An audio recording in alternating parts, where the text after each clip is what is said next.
João capítulo 21. Vamos fazer assim, meus irmãos, eu queria ler todo o capítulo, tá bom? Vamos fazer a leitura dele completa. Diz assim, João capítulo 21. Só esperar ali o irmão Marcelo achar.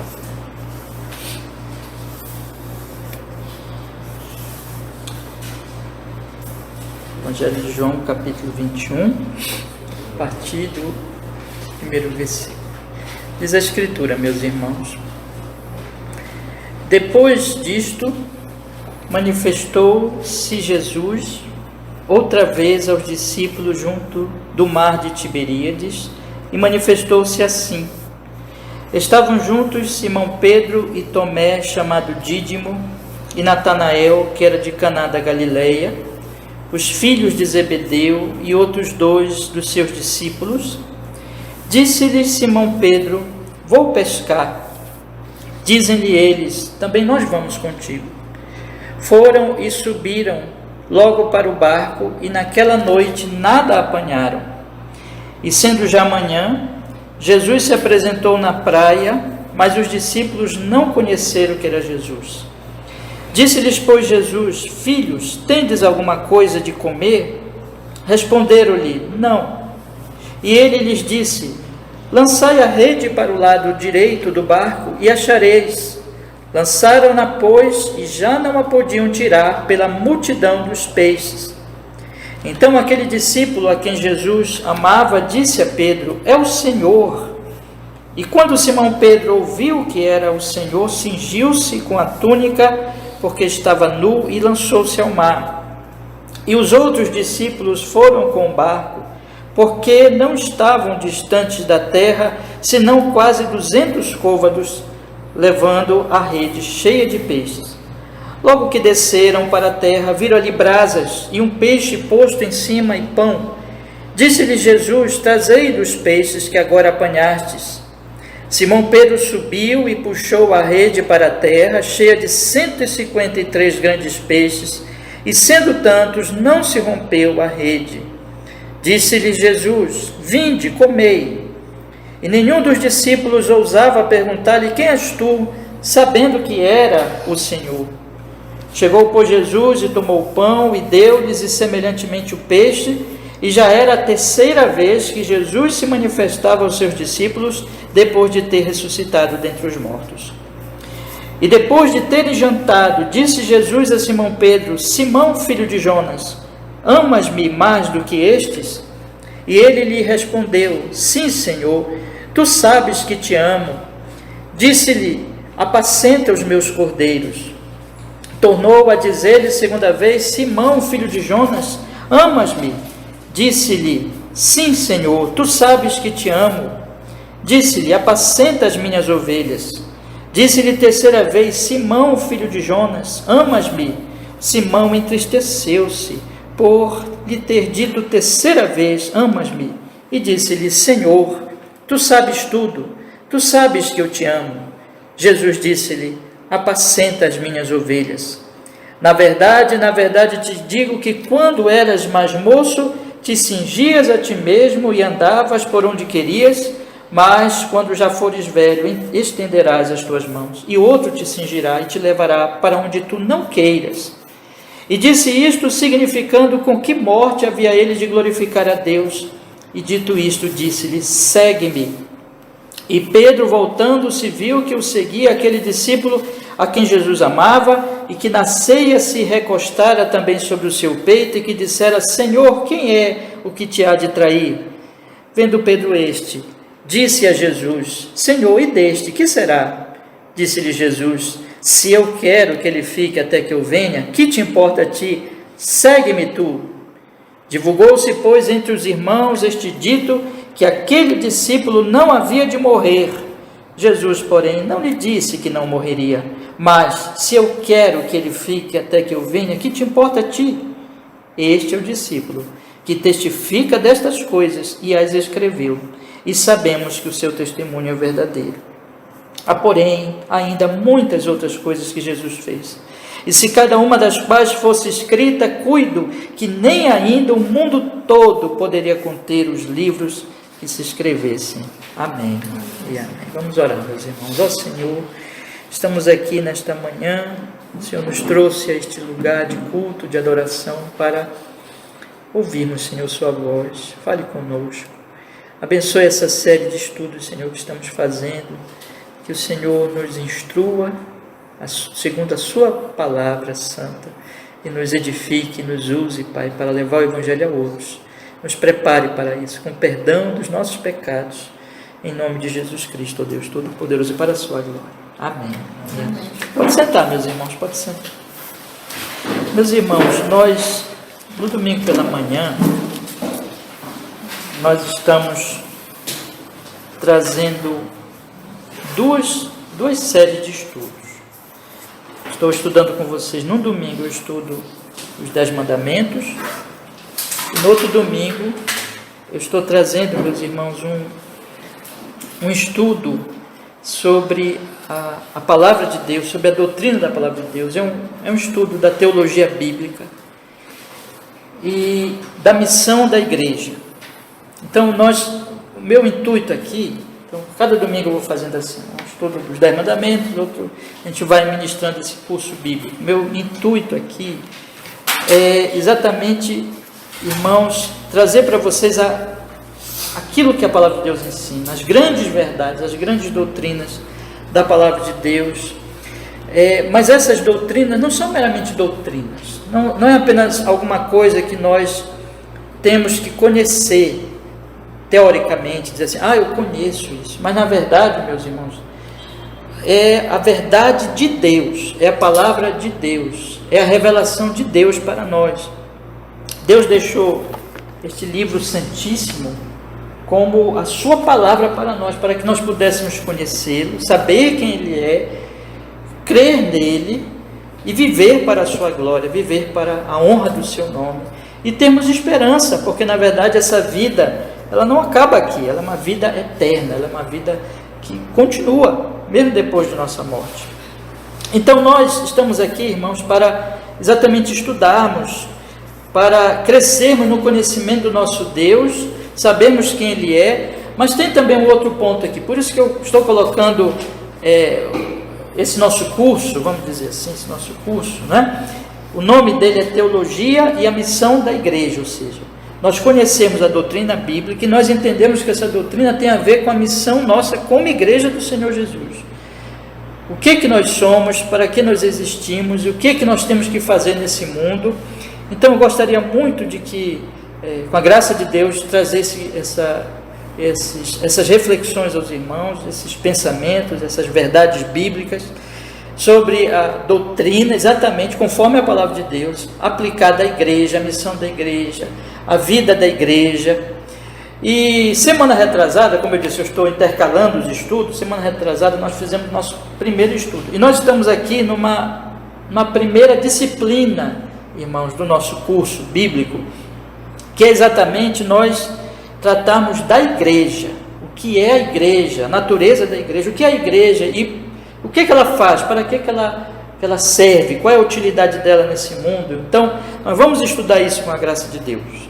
E semana retrasada, então, que foi o nosso primeiro estudo, resumindo assim bem rapidamente, eu procurei mostrar para vocês que nesse mundo nós temos como que duas cidades. A Bíblia, se vocês forem ler a Bíblia inteira, ela vai falar que Deus criou o homem bom, criou toda a humanidade boa, perfeita, um homem bom, mas o homem ouviu Satanás, ouviu o maligno que entrou no jardim, creu na palavra do maligno, pecou contra Deus, caiu, foi expulso do paraíso, e a partir daí, meus irmãos, esse homem passou a viver uma vida contrária a Deus, uma vida autônoma. O resumo da vida do homem é a tentação de Satanás diante de Eva, porque o Satanás disse assim para Eva, a serpente disse para Eva, sereis como Deus, ou seja, eles iriam viver uma vida como se eles fossem Deus, e eles então tiraram Deus. É a cidade um teólogo antigo, ele colocou assim no seu livro muito famoso, né? É a cidade dos homens. Existe a cidade dos homens. E qual é a cidade dos homens? É a cidade onde Deus foi colocado para fora deles, da cidade deles. Veja que loucura. Mas é isso que os homens fazem a partir da queda. Deus não importa para nós. Nós vamos nos adorar e nós vamos criar o nosso Deus. E nós vamos viver para a nossa própria glória. O símbolo desta cidade é a Torre de Babel. Vocês conhecem a história da Torre de Babel? Que Deus disse: olha, vocês vão se espalhar, vocês vão crescer, multiplicar, se espalhar por toda a terra. Mas eles disseram: não, nós vamos fazer uma cidade nossa. Nós vamos construir uma torre muito alta que chegue no céu. E nós vamos dizer assim: grande é o nosso nome. E o nosso nome não vai se apagar da história, nosso nome vai ficar marcado. Ou seja, os homens, eles criaram uma cidade onde eles dominam, onde eles são glorificados, onde eles são louvados. Então é Babel, ou Babilônia. A Babilônia vai aparecer na Bíblia. Nós estamos estudando domingo à noite o livro de Daniel, e nós estamos vendo o orgulho de Nabucodonosor, quando ele diz assim: olha a grande Babilônia, a cidade que eu construí com a força do meu braço para a minha glória. Então é Babilônia, é a cidade dos homens, é a cidade onde os homens vivem para si mesmos, para a sua glória, e Deus foi tirado, eles não querem saber de Deus. Nessa cidade reina a idolatria, e reina a maldade, reina a opressão, reina o poderoso, oprime aquele que está debaixo do poder dele, reina a violência, reina a destruição. É esse mundo que nós estamos vendo. É um mundo de idolatria, de pecado, de ódio, de guerra, de maldade, de todo tipo de coisas que desagradam a Deus. Mas os homens é isso. E aonde termina a Babilônia? Babilônia termina no túmulo, Babilônia termina no pó. A palavra de Deus deixa bem claro que, e todos nós sabemos disso, isso é óbvio, nós vamos morrer. Nós vamos sair deste mundo. Ou seja, toda a esperança da Babilônia é o túmulo, é o pó. Existe uma maldição desde que o homem pecou.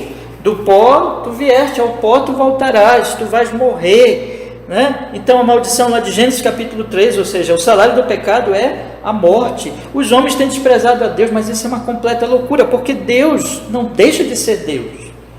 Deus não deixa de reinar. Mas a história bíblica não acaba aí, irmãos, porque se acabasse aí, nem deveríamos falar sobre isso, não adianta, está tudo perdido. Mas graças a Deus, a história bíblica é a história da outra cidade. Aparecem duas cidades na Bíblia. Aparece a Babilônia, mas aparece também a Jerusalém celestial. Eu fiz questão de ler com vocês no estudo anterior, Gênesis capítulo 3 e Apocalipse, os últimos capítulos ali, 21, 22, onde aparece a cidade celestial, que desce do céu, onde Deus é adorado. Deus é Deus do seu povo, e o povo é povo de Deus, ou seja, Deus, não existe idolatria nesta cidade, mas adoração ao verdadeiro e único Deus. E ali não existe opressão, não existe maldade, não existe choro. As lágrimas são retiradas dos olhos, são enxugadas, e ali haverá gozo e alegria eterna. É a Nova Jerusalém. Então nós temos essas duas cidades na Bíblia. Agora, o que a Bíblia está ensinando? Que Deus está trazendo essa outra cidade, a cidade dele. Mas para que ele fizesse isso, ele enviou o Senhor Jesus, ele enviou o seu Filho a este mundo, e se tornou homem como nós. Olha que coisa maravilhosa. Veio o Deus, o próprio Deus veio aqui para nos salvar. Se tornou homem, nasceu de uma virgem em Jerusalém, em Judá. E ali, irmãos, em Belém, melhor dizendo, e ali, meus irmãos, ele esteve como um bebezinho. Cresceu, se tornou um homem, começou a pregar, viveu uma vida santa, não fez o que Eva fez, não fez o que Adão fez.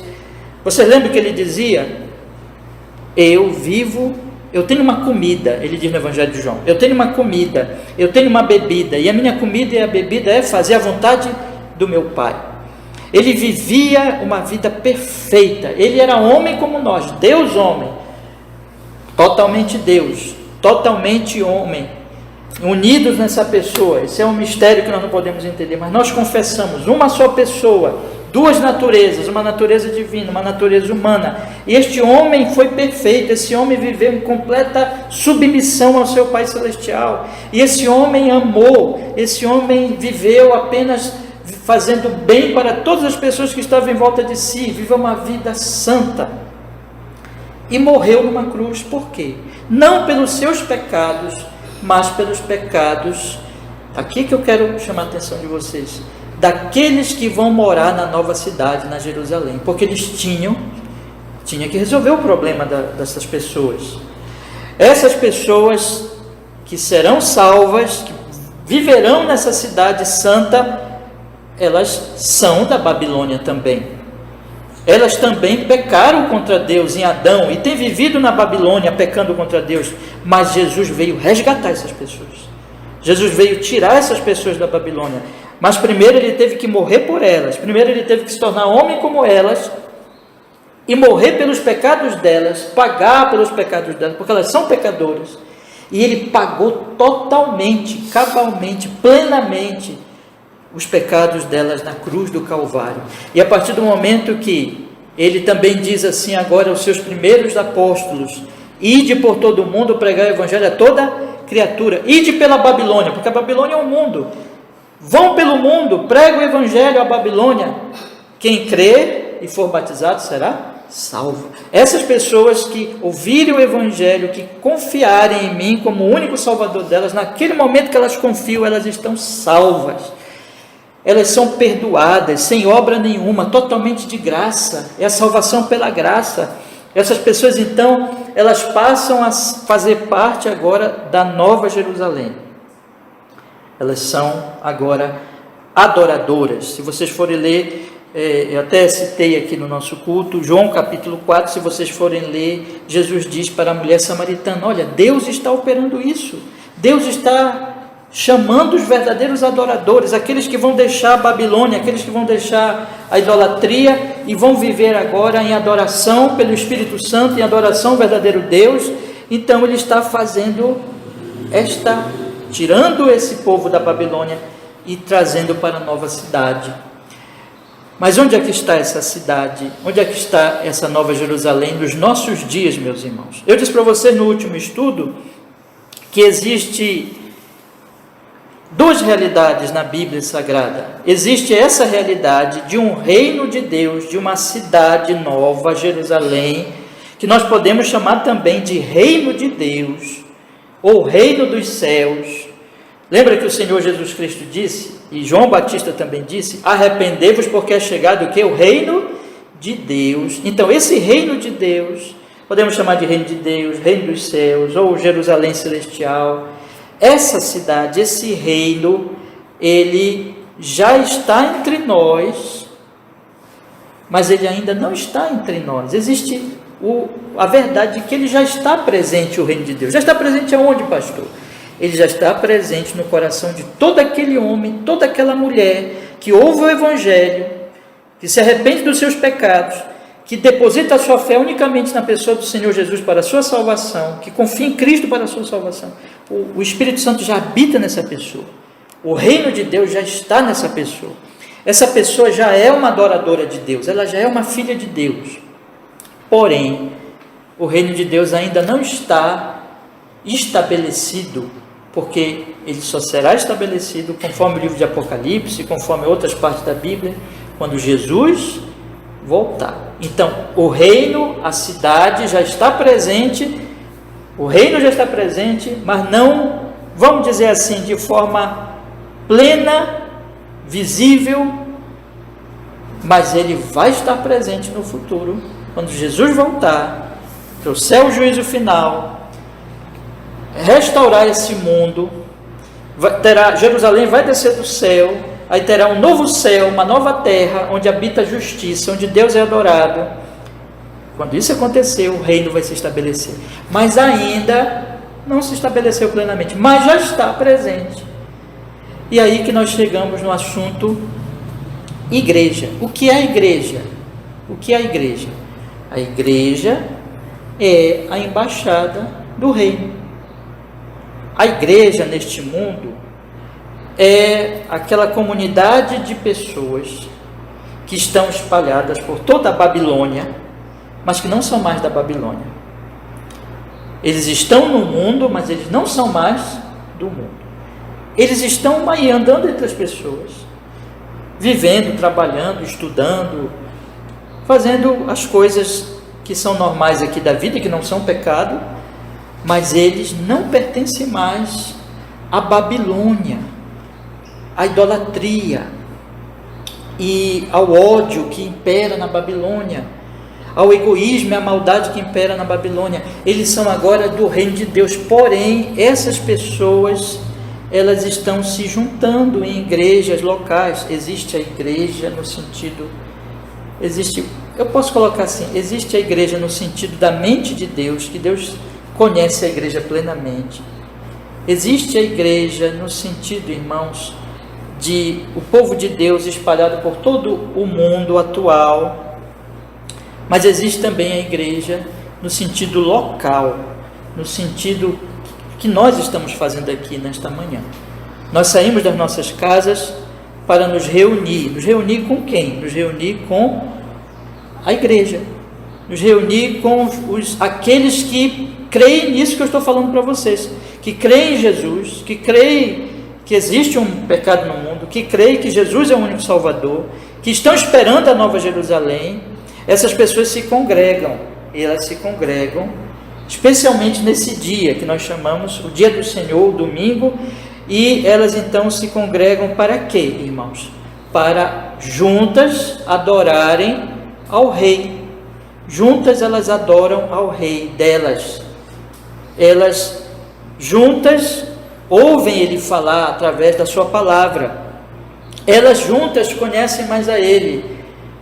E elas então vão servir uns aos outros no culto, na adoração, vão ter comunhão, mas também na semana elas vão continuar se servindo. Elas não esquecem uns dos outros, elas vão orar uns pelos outros, elas vão servir uns aos outros nas diversas necessidades uns dos outros. Então elas são o povo do reino. Mas essa igreja, quero acrescentar aqui, portanto, antes de falar o que eu ia falar, quero encaixar mais uma ideia aqui, aí eu vou falar. A igreja, portanto, ela é a embaixada do céu, a embaixada da Nova Jerusalém. Cada igreja local é como se fosse uma embaixada. Nós não temos a embaixada de vários países aqui no nosso país, no Brasil, né? E essas embaixadas, o que? O embaixador e as embaixadas são representantes de outra nação no estrangeiro, da sua nação no estrangeiro. A igreja, ela é representante do reino dos céus, do reino de Deus, da Nova Jerusalém, neste mundo. Aí, nós precisamos então entender, meus irmãos, que nós temos uma função neste mundo. Por que Jesus ainda não voltou? Por que nós ainda estamos aqui? Por que a Nova Jerusalém já não vem de uma vez? Por que o reino já não se estabelece ainda? Por que Babilônia ainda continua existindo? Por que a igreja ainda permanece neste mundo aí? É porque Deus está operando, Deus está trabalhando através da igreja. O meu assunto hoje, eu quero avançar um pouquinho mais com vocês, por isso que eu li aqui o capítulo 21. Esses primeiros estudos são assim uma introdução, nós estamos começando a pensar nesses assuntos. Mas hoje eu quero pensar com vocês sobre o trabalho da igreja neste mundo. Então, eu ilustrei com vocês assim também no último estudo da seguinte maneira, que existe, por exemplo, vocês podem encontrar esse tipo de ilustração em alguns livros, né? Então vamos pensar assim, o reino dos céus, ele é como uma linha em cima, a Nova Jerusalém é essa linha em cima, e este mundo, ou a Babilônia, é uma linha embaixo. Então nós temos o reino dos céus aqui, e a Jerusalém aqui, e Babilônia aqui. Tá? São linhas, vamos dizer assim, que vão seguindo. Mas Jesus vai voltar num dado momento da história. Nós não sabemos quando Jesus vai voltar. Mas ele vai voltar.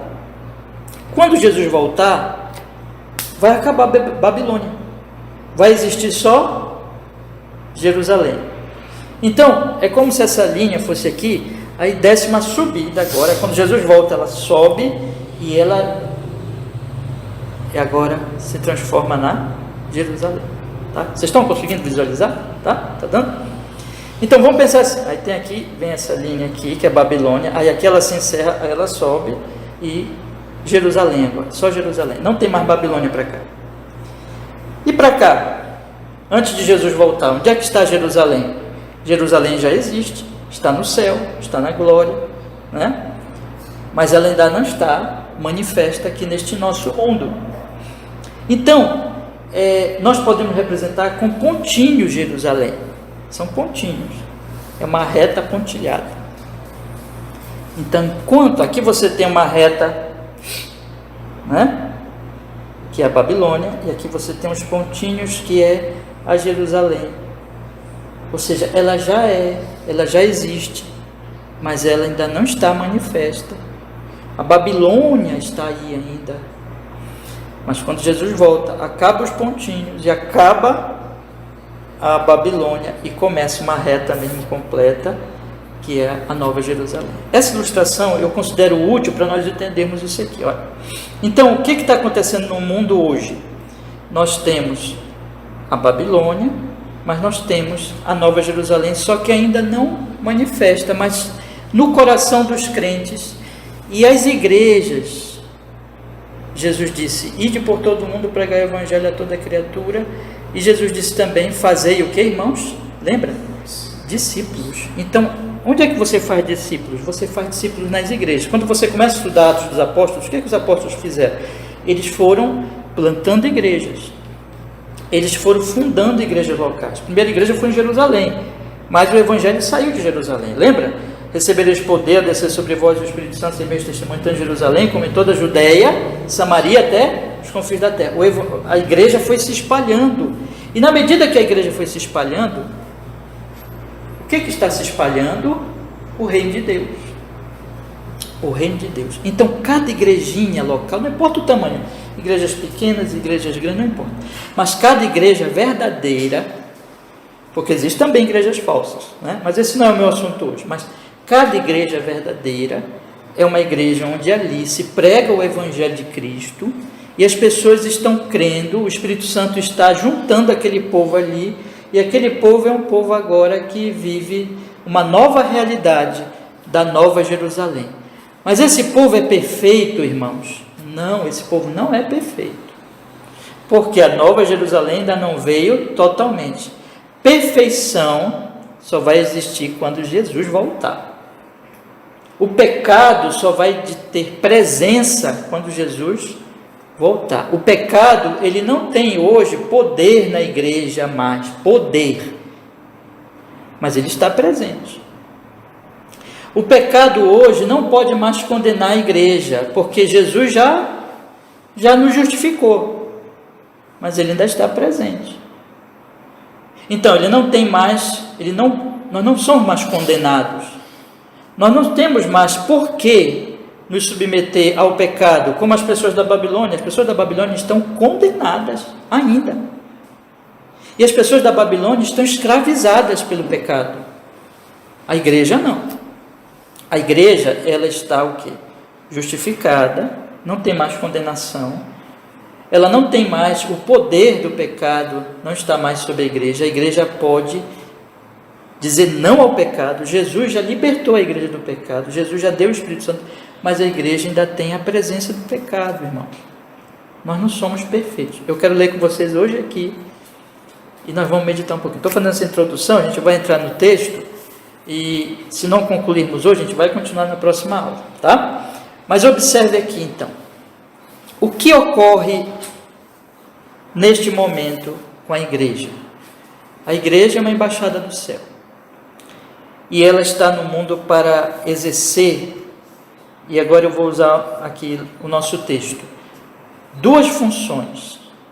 Eu queria chamar a atenção de vocês, porque aqui Jesus, ele usa duas ilustrações para ensinar dois princípios para nós. O que nós temos aqui, irmãos? Nós temos pescadores pescando. O que o pescador pesca? Peixe, né? E nós temos aqui também, quando Jesus Cristo vai falar com Pedro, Jesus Cristo, ele vai dizer assim, leiam comigo agora o versículo 15, por favor, do capítulo 21 de João. Observe, olha o que Jesus diz. E depois de terem jantado, disse Jesus a Simão Pedro, filho de Jonas, filho de Jonas, amas-me mais do que este? E ele respondeu, sim, Senhor, tu sabes que te amo. E o que Jesus diz então em seguida? Apacenta os meus cordeiros. Aí depois ele faz 3 vezes a pergunta, né? Aí no finalzinho de 16 de novo, apacenta, só que agora ele muda de cordeiros para ovelhas. E no final de 17, ele faz a mesma pergunta, e no final diz assim, apacenta as minhas ovelhas.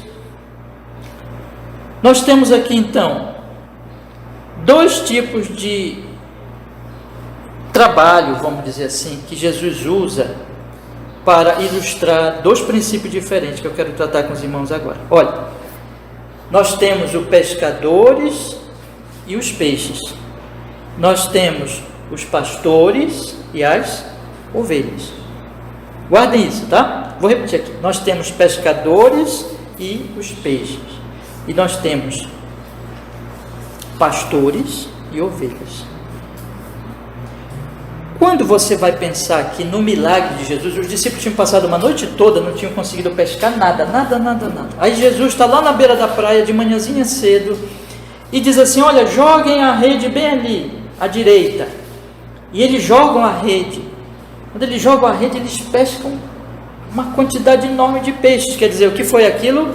O milagre de Jesus, o milagre de Jesus. Jesus já tinha feito, antes de morrer e ressuscitar, Jesus já tinha feito um milagre semelhante. Uma outra pesca maravilhosa também. Só que lá Jesus, ele diz assim, depois que eles fazem aquela pesca maravilhosa, ele olha para os seus discípulos e diz assim, eu vou fazer de vocês, olha só, irmãos, pescadores de homens. Entendeu? Então, é muito interessante que depois que Jesus Cristo morre, ressuscita, e ele quer agora, ele já vai embora, ele vai passar 40 dias, irmãos, olha só, ele vai passar 40 dias depois de vivo, de ressurreto entre os mortos, ele vai passar 40 dias aparecendo e conversando, ensinando os discípulos. Mas ele já vai embora. Então, mas os discípulos vão ficar aqui, os apóstolos vão ficar aqui, João, Pedro, todos eles vão ficar aqui, Felipe, né, Tomé, todos eles vão ficar aqui. E o que eles vão fazer aqui neste mundo? Eles vão pescar homens. Então o que Jesus quer ensinar aqui, quando ele, já depois de ressurreto, já está para subir ao Pai, o que ele quer ensinar para os discípulos? Olha, eu tenho uma missão para vocês, e a missão para vocês é, vocês vão pescar homens, vocês vão para o mar, jogar a rede do Evangelho, e vocês vão pescar homens, só que vocês não vão pescar pelo poder de vocês, vocês vão pescar pelo meu poder, assim como essa pescaria foi pelo meu poder, vocês passaram a noite toda sem pescar nada, não foi? Mas eu disse, joguem e vocês pescaram, assim vocês vão pescar homens pelo meu poder, pelo meu poder. Só que quando ele vai falar com Pedro, ele fala com Pedro agora usando outra ilustração, pastor e ovelhas. E vocês vão de concordar comigo que uma é relação com peixe, pescador assim que vai mesmo para o mar, vai jogar rede, vai pescar, ele tem uma relação com o peixe que é diferente da relação do pastor com as ovelhinhas. Vocês conhecem o Salmo 23, não conhecem? O Senhor é o meu pastor, nada me faltará. Deitar-me faz em pastos verdejantes, leva-me às águas tranquilas, refrigera minha alma, a sua vara e o seu cajado me consolam. O que é isso, irmãos? É uma relação diferente da relação do pescador com o peixe. É uma relação mais íntima, é uma relação maior. Lembra que o Senhor Jesus Cristo disse: eu sou o bom pastor, e o bom pastor dá a vida pelas ovelhas. Então, eu queria que vocês fossem guardando essas informações, porque quando nós entendemos isso, nós entendemos a função da igreja. O que é a igreja e qual é a sua função. A igreja, eu já dei aqui uma definição que não abarca tudo, mas já é alguma definição. Eu disse para vocês que a igreja é uma embaixada do céu. Vamos estudar muito ainda sobre o que é a igreja, mas eu estou dando essa definição prévia. A igreja é uma embaixada do céu. Essa igreja, então, ela tem dois trabalhos. Ela tem trabalho com os de fora e ela tem trabalho com os de dentro. O trabalho com os de fora é pescaria. O trabalho com os de dentro é pastoreio. Jesus Cristo, ele age pela igreja de duas maneiras. Ele que é o cabeça da igreja, ele que é o pastor da igreja, ele age com a igreja para os de fora.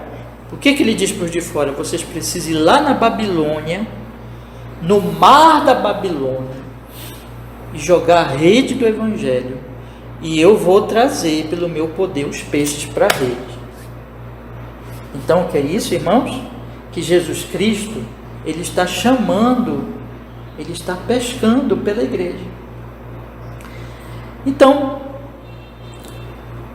porém, isso não para aí, porque ele também vai pastorear. Ele é o bom pastor. Ele vai pastorear aqueles que já foram pescados. Então muda a ilustração. Eles não são mais peixes, eles são agora ovelhas. Eles entram numa relação com o pastor de intimidade, de cuidado. Esse pastor vai cuidar deles, mas ele vai cuidar deles como? Como é que ele vai cuidar deles? Ele vai cuidar deles pela igreja. A igreja é o corpo de Cristo. Todo mundo já sabe disso. A igreja o que é? O corpo de Cristo. A Bíblia usa várias ilustrações: pastor, ovelha, rei, reino, noivo, noiva. Tudo isso está ilustrando a igreja. Mas outra ilustração que é cabeça, corpo. Cristo é o cabeça, corpo. Cristo é a videira, nós somos o quê? Os ramos. A igreja é o corpo. E aqui eu uso essa ilustração bíblica do corpo. Por quê? Porque o cabeça, ele vai cuidando do corpo. E posso usar também a ilustração da videira. A videira vai nutrindo os galhos, vai cuidando dos galhos, vai vivificando os galhos. Mas como é que faz isso, irmãos? Como é que faz isso, então, na prática? Aqui está, olha, esse grupinho aqui de cristãos. Pastor, mas é tão pouquinha gente. É verdade, não importa o tamanho.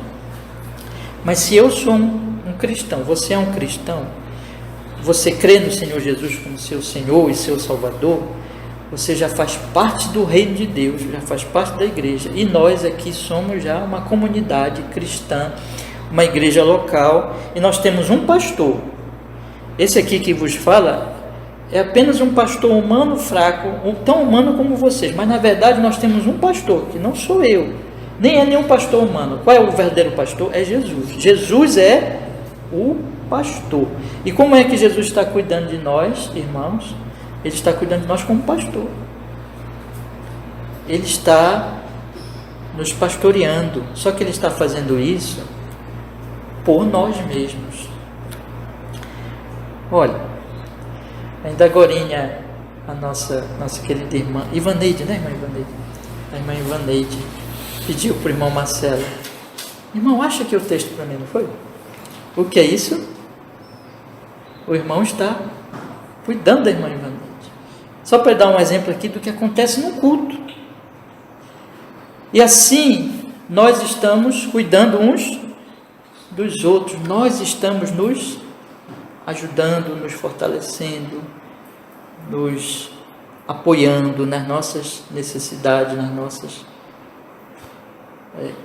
nossa necessidade de ser pastoreados.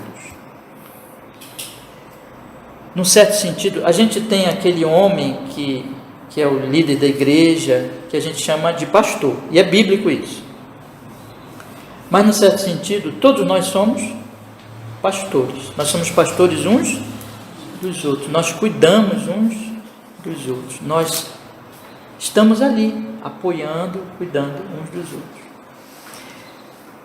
A igreja, portanto, irmãos, ela tem essa função. Mas ela tem outra função, que não pode ser separada dessa. Permitam-me dizer assim, como é uma igreja que ela não está exercendo a função? Ou quando ela só está querendo pescar, ou quando ela só está querendo pastorear. Não, a função da igreja, Jesus é o pastor, mas também, num certo sentido, me permitam usar, é o pescador. E Jesus vai fazer as duas funções pela igreja. Então, ele pesca pela igreja. Ele vai, pelo seu poder, trazer os peixes. Aí, ele é o pastor. Então, uma igreja que só pastoreia, pastoreia, mas ela se torna uma igreja fechada, ela se torna uma igreja que ninguém evangeliza, que ninguém leva o evangelho, que ninguém vai para a Babilônia, que ninguém pesca. Não, essa igreja está errada.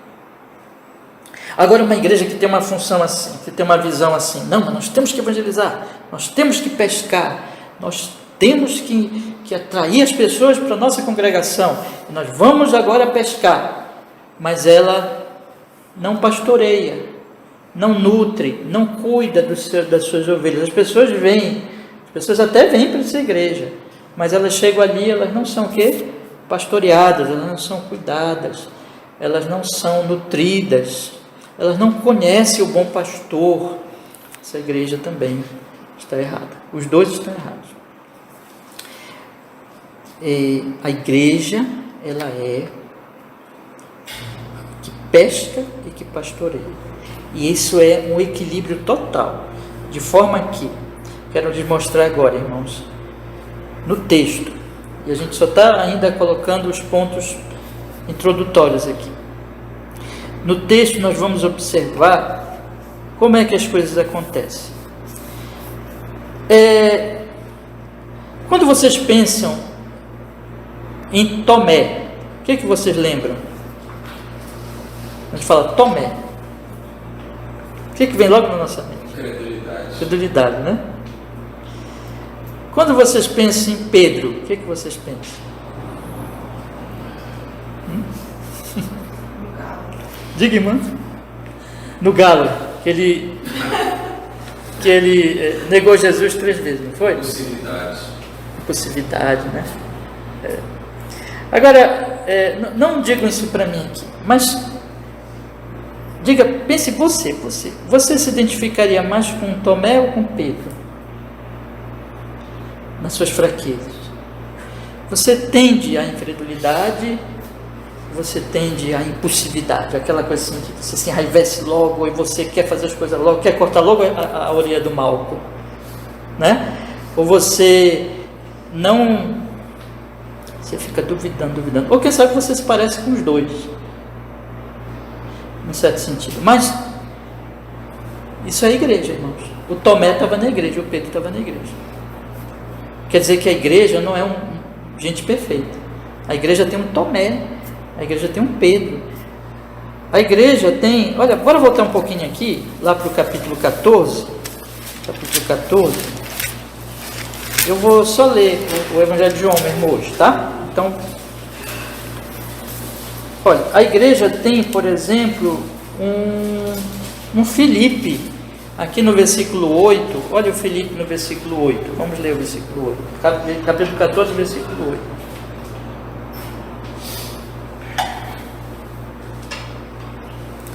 Disse-lhe Filipe: Senhor, mostra-nos o Pai, o que nos basta. Aí disse-lhe Jesus: Estou há tanto tempo convosco que não me tendes conhecido, Filipe. Quem me vê a mim vê o Pai. Como dizes tu, mostra-nos o Pai? Não crês tu que eu estou no Pai, que o Pai está em mim? As palavras que eu vos digo, não as digo de mim mesmo, mas o Pai que está em mim é quem faz as obras. A igreja tem o Filipe, a igreja tem aquele que custa entender, que faz algumas perguntas assim, que já era para ele não fazer mais, mas ele não amadurece logo, ele vai amadurecendo devagarzinho. Entendeu? A igreja, ela tem também, vamos olhar aqui mais um exemplo, ela tem pessoas assim, como, no versículo capítulo 16 agora, irmãos, acompanhe comigo, capítulo 16, versículos 5 e 6, Jesus diz assim, capítulo 16, versículos 5 e 6, e agora vou para aquele que me enviou, e nenhum de vós me pergunta, para onde vais? Antes, porque isto vos tenho dito, vosso coração se encheu de tristeza. A igreja tem aqueles que não perguntam as coisas, que não buscam entender as coisas que tem que entender. Por exemplo, Jesus estava indo para o céu, isso era maravilhoso, irmãos, mas os discípulos só estavam tristes porque ele ia morrer. Então eles estavam focando só na terra, né? E eles estavam esquecendo que Jesus ia para o céu. Eles dizem assim, olha, vocês têm que se alegrar, mas vocês estão tristes. E sabe por que vocês estão tristes? Porque vocês não perguntam. Vocês não perguntam, vocês não pensam, vocês não meditam. Então a igreja é isso, irmãos. A igreja é um monte de pecadores que saíram da Babilônia e vêm para a igreja cheio de defeito babilônico. Cheio de defeito babilônico. Vem duvidoso, vem raivoso, vem imaturo e que custa amadurecer, vem que se entristece logo, vem assim. Então, quando eu estou dizendo que a igreja é a Babilônia, desculpa, que a igreja é Jerusalém, não, tire isso, pelo amor de Deus, que a igreja é Jerusalém, eu não estou dizendo que eu falei assim, né, que a igreja é embaixada de Jerusalém. Não pense que a igreja é perfeita, não é. Por isso que a igreja tem que ser o quê? Pastoreada. Então nós temos os dois trabalhos, nós temos o trabalho de ir lá fora e de trazer as pessoas, de anunciar o evangelho, de lançar a rede. Aí elas creem, a rede capturou. E aí elas vêm. E aí elas não são mais peixes, elas são ovelhas, só que elas são ovelhas cheias de pecados ainda, já são salvas, já são justificadas. O poder do pecado o pecado não tem mais poder sobre elas, mas elas precisam crescer, elas precisam amadurecer, elas precisam desenvolver. Vocês têm... Quer falar alguma coisa? Pode falar. Pode falar, fique à vontade. É justamente sobre isso. Sim. Elas são pescadas, são trazidas. No verso 13 é muito significativo quando diz assim: veio Jesus, tomou o pão e lhes deu, e de igual modo o peixe. A necessidade de sempre o alimento é dado por Jesus. Isso. A iniciativa é sempre do cabeça. Ele cuida, primeiro, né? E que serve de exemplo para que isso se multiplique. O senhor estava falando, eu estava pensando assim: a iniciativa foi de Jesus. Por que o discípulo não deve ser Cristo aqui? Não é à toa que está no Cristo isso. Isso, É exatamente isso que o senhor está falando. Exatamente. Aí, irmão, continuando, aproveitando que o senhor falou isso, aí nós temos aqui que Jesus, ele faz a pesca maravilhosa, aí os discípulos, né, estão todos felizes ali, admirados com a pesca, aí ele serve os discípulos, eles comem, tá uma alegria aquela reunião, não tá? Você imagina ali na beira da praia, né, pegando aquele vento, peixinho gostoso, né, e depois do milagre, eles comendo ali naquela alegria. Aí, mas depois Jesus dá uma parada, vai falar com Pedro. Olha só. E o que Pedro tinha feito? Pedro tinha negado Jesus 3 vezes. Então, olha que coisa. Jesus não expulsa Pedro. O que Jesus faz? Jesus restaura Pedro. Mas para ele restaurar o Pedro, ele não pode tratar o pecado do Pedro como se não existisse. Jesus vai lidar com o pecado do Pedro. Mas ele vai lidar com o pecado do Pedro. Eu já preguei esse trecho todo aqui. Todo o evangelho, irmãos, vocês podem procurar na internet. Eu estou até republicando as pregações antigas, né, no Evangelho, mas lá vocês vão ter mais detalhes nessas pregações desse capítulo aqui. Mas só quero chamar a atenção é que quando ele vai falar com Pedro, ele vai fazer assim. Ele não vai falar como um Pedro, por que tu fizeste isso? Ele não vai falar, irmãos, com desamor, com ódio, com senso de condenar Pedro. Mas ele vai falar, tem duas coisas aqui: na ocasião certa e do modo certo. E qual é a ocasião certa? Depois da refeição. Primeiro ele serve, primeiro ele alimenta, aí depois ele vai tratar com Pedro, mas com muito amor. Ele faz 3 perguntas. 3 perguntas, porque são as 3 perguntas que fundamentam a traição, que leva ao fundamento, melhor dizendo. Afinal, quem tu amas? Porque qual foi a coisa de Pedro ali? Pedro não amou a Cristo ali. Pedro protegeu a sua vida. Pedro ficou com medo. Pedro disse assim, não, mas eu... Lembra, ele era muito autoconfiante. Senhor, jamais te negarei e tudo. Aí pegou a espada, cortou a orelha de Malco. Ele parecia tão corajoso, mas na hora, como a gente diz, né? Na hora H, na hora realmente da decisão, ele teve medo. Ele não amou Jesus até a morte. Jesus amou-nos até a morte, mas Pedro não amou Jesus até a morte. Pedro disse assim, não, eu vou dizer que nem conheço esse homem, Então Jesus vai na raiz. Jesus diz assim, Pedro, tu me amas? Pedro amava, irmãos, Pedro amava. Ainda que ele tivesse feito aquilo foi uma fraqueza, né? Mas Pedro amava, e ele é sincero, e ele se arrependeu depois profundamente. E aqui Jesus está lidando com ele de maneira assim, a realmente mostrar para ele qual era o problema, e dizer assim, olha, tu me amas, Pedro? E 3 vezes ele pergunta, tu me amas? Aí Pedro diz, sim, Senhor, eu te amo. Tu me amas? Sim, Senhor, eu te amo. Tu me amas? Sim, Senhor, eu te amo. Há comentaristas que associam isso, né? 3 vezes ele disse, não conheço. 3 vezes ele disse, né? Eu te amo. E nas 3 vezes Jesus disse, apacenta os meus cordeiros. Ele só muda aqui alguns termos, né? Apacenta os meus cordeiros, depois apacenta as minhas ovelhas, depois apacenta as minhas ovelhas. Então, mas é o que?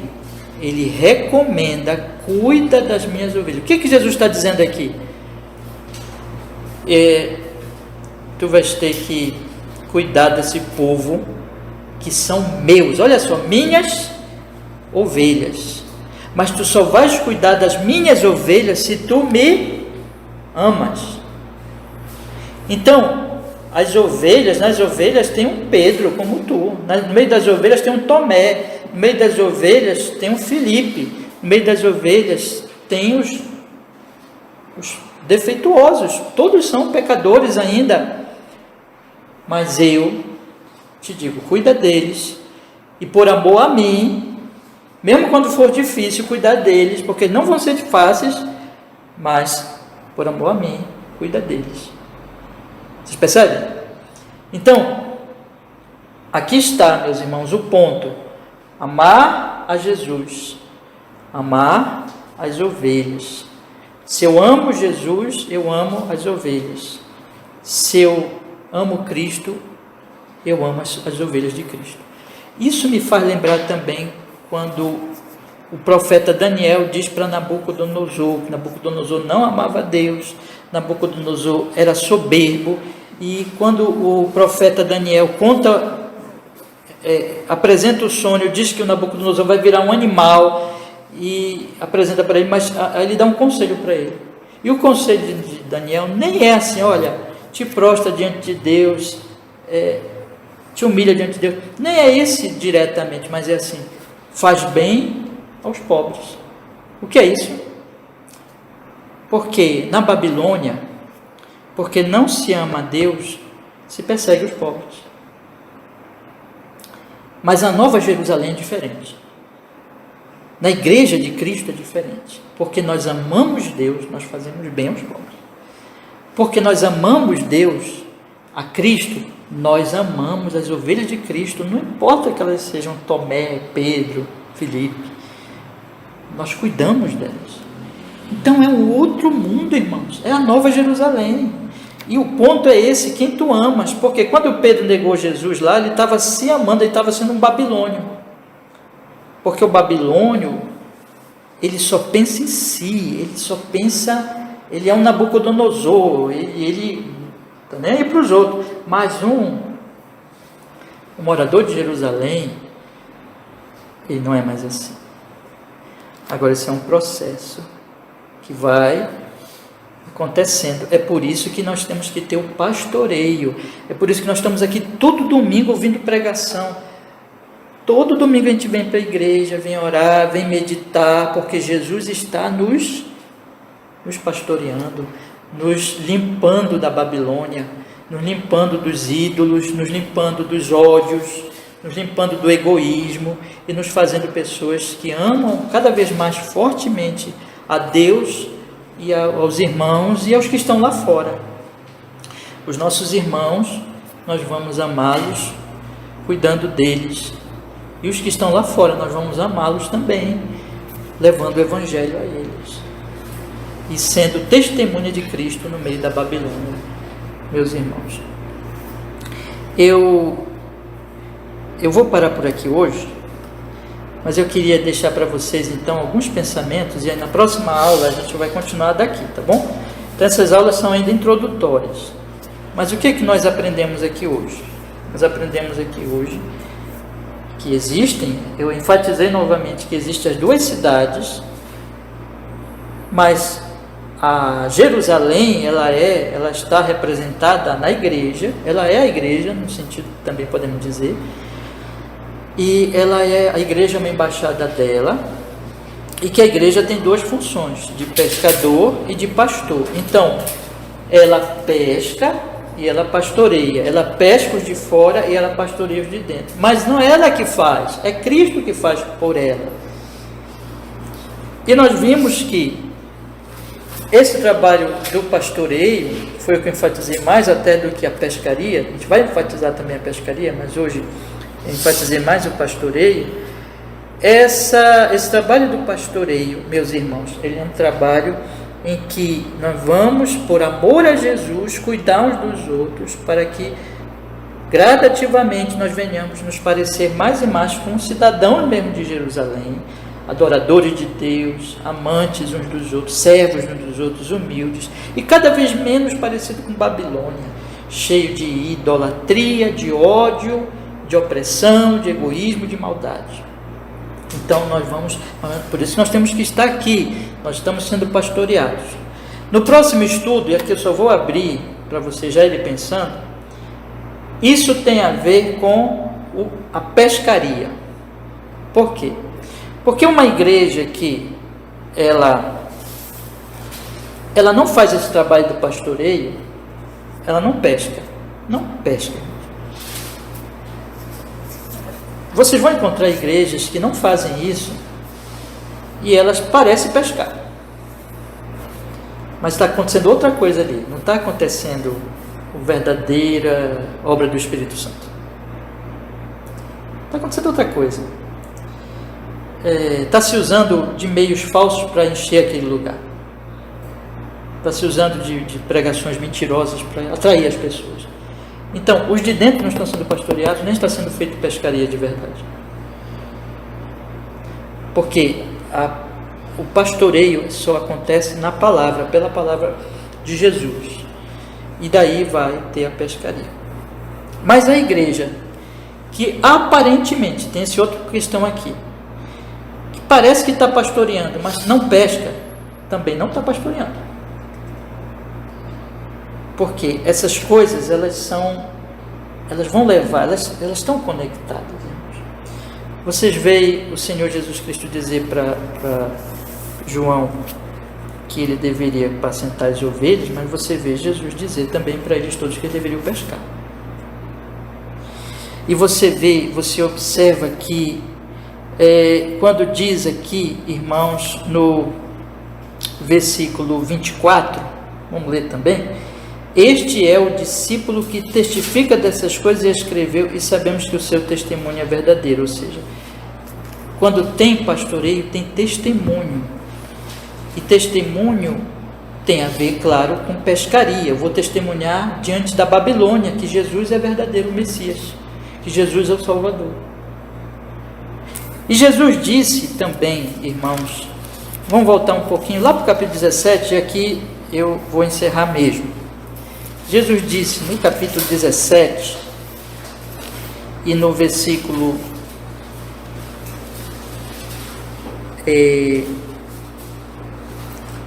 vamos ler, irmãos, do 20 em diante, capítulo 17, versículo 20 em diante. Veja o que diz aqui: e não rogo somente por estes, mas também por aqueles que pela tua palavra hão de crer em mim, para que sejam um, como tu, ó Pai, o és em mim, e eu em ti, que também eles sejam um em nós, para que o mundo creia que tu me enviaste. Eu dei-lhes a glória que a mim me deste, para que sejam um, como nós somos um. Eu neles e tu em mim, para que eles sejam perfeitos em unidade. Agora olha o que ele diz agora: e para que o mundo, o que é o mundo? O mundo é a Babilônia, são os de fora. Para que o mundo conheça que tu me enviaste a mim e que me tens amado a eles como me tens amado a mim. Como é que o mundo como é que a Babilônia vai conhecer que Jesus foi enviado e que Deus Pai tem amado aos de Jerusalém, aos da igreja, como tem amado o próprio Jesus? Como é que o mundo vai conhecer isso? Pela unidade da igreja, pelo amor da igreja, pela vida da igreja. Então, não tem, irmãos. Olha, quando você pega Atos capítulo 2, você vai ver uma igreja cheia do Espírito Santo, uma igreja avivada, cheia do Espírito Santo, cheia da palavra, em que as pessoas viviam cultuando, viviam se congregando, as pessoas queriam estar juntas, adoravam a Deus, mas elas tinham testemunho nos de fora. As pessoas respeitavam a igreja, as pessoas olhavam e viam aquele povo com simpatia, e Deus vinha trazendo os de fora, vinha pescando para a igreja. Então, uma coisa leva a outra. Eu não estou dizendo que isso é rápido, eu não estou dizendo também que isso é sempre do mesmo jeito, é sempre, vamos dizer assim, na mesma velocidade ou na mesma proporção, mas eu estou dizendo que Jesus disse que nós vamos frutificar. Que você planta lá uma árvore e ela está viva, ela não dá fruto, e esse fruto indica tanto o fruto do Espírito Santo, de uma vida transbordante do Espírito Santo, amor, paz, alegria, aquele fruto do Espírito que Paulo fala em Gálatas, mas também em pescaria, e também que eu vou ser usado para levar o Evangelho aos que estão lá fora, porque o meu testemunho será testemunho vigoroso, e Deus agirá pela minha vida. Então eu gostaria de que vocês pensassem nisso. Por último, então eu gostaria de deixar um incentivo para que cada um de vocês pense assim: eu sou a igreja de Cristo, eu sou um crente em Cristo Jesus, então eu sou da igreja de Cristo. O que é que Jesus quer para mim? Ele quer que eu pesque, Ele quer que eu pastoreie, Ele quer que eu pesque os de fora, e Ele quer que eu pastoreie os meus irmãos. Então dizer para Deus agora: ó Deus, me ajuda nisso, me ajuda, Senhor, porque eu sei que és Tu que fazes, eu sou só um instrumento, és Tu que traz o peixe, e és Tu que restauras o Pedro. Então me ajude, me dê graça, Senhor. Na próxima aula nós vamos tratar um pouco mais da questão do pastoreio, mas vamos enfatizar também a questão da pescaria. Tá bom? Quer perguntar, irmão? Cabe um comentário? Cabe. É tão rico, pastor, é tão louvo a Deus por essa explanação que o senhor deu hoje, porque assim, a palavra de Deus, ela não termina, né, de produzir as suas suas lições, Sim, sim. Eu vejo aqui algo no capítulo 21, no verso 4, diz assim: mas ao clarear da madrugada estava Jesus na praia. Todavia os discípulos não reconheceram que era ele. Perguntou-lhes Jesus: filhos, tendes aí alguma coisa de comer? Responderam-lhe não. Então lhes disse, ou seja, eles tinham o barco, eles tinham a água, eles tinham as pessoas, mas eles nada podiam fazer. Nada, não adianta ter uma igreja protetuosa, uma igreja grande, muitas pessoas, instrumentos, dinheiro, se eles não ouvem a Jesus. Isso, exatamente. Então aqui o texto é tão rico, assim, não importa, o que importa é que aquela igreja seja uma igreja de Cristo, não importa o seu tamanho, não importa a sua estrutura, não importa que ela esteja a serviço e ouça a voz do seu Senhor. Amém. Amém, obrigado, pastor. É isso mesmo, irmão, é Jesus, né? Então vamos orar a Ele agora? Vamos pedir que Ele nos ajude, a nossa pequenina, humilde, frágil igreja, e orar também pelas outras igrejas, que Deus abençoe. Ó amado Deus, Todo-Poderoso, nós estamos aqui por Sua grande misericórdia e bondade, Senhor, orando, pedindo que nos abençoes. Nós temos ouvido este assunto. Em primeiro lugar, aplica a nossa própria igreja, de forma que o Senhor, pastor das ovelhas, seja o nosso pastor, conduzindo cada irmão querido, os que estão aqui, os que faltaram hoje, para que nós que somos como Tomé, como Pedro, como Filipe, nós possamos ser cuidados, santificados, fortalecidos por Ti, bom pastor, e cuidar uns dos outros. Que o Senhor cuide uns dos outros através de nossa vida. Em nome de Jesus, abençoa cada irmão, cada um de nós estamos aqui hoje, cada pessoa que vai ouvir esta mensagem, possa ser movida pelo Espírito Santo, se não creem ainda em Jesus, a crer em Jesus, e se já creram, a se fortalecer, amar a igreja, e se congregar, e servir a igreja, ser pastor de seus irmãos, ao mesmo tempo que ser também pescador das almas que estão lá fora. Nos usa, Senhor, nos fortaleça, abençoa a nossa igreja, mas também todas as igrejas da nossa cidade, pastores que nós conhecemos, nossos irmãos, suas igrejas e igrejas de outros lugares, que o Senhor avive a sua obra e que essa embaixada do céu se espalhe pelo mundo e muita gente seja salva e a sua igreja seja glorificada. Haja amor na igreja de Deus, em nome de Jesus. Muito obrigado, nos fortaleça e nos edifique na sua palavra, no Senhor Jesus. Amém e amém.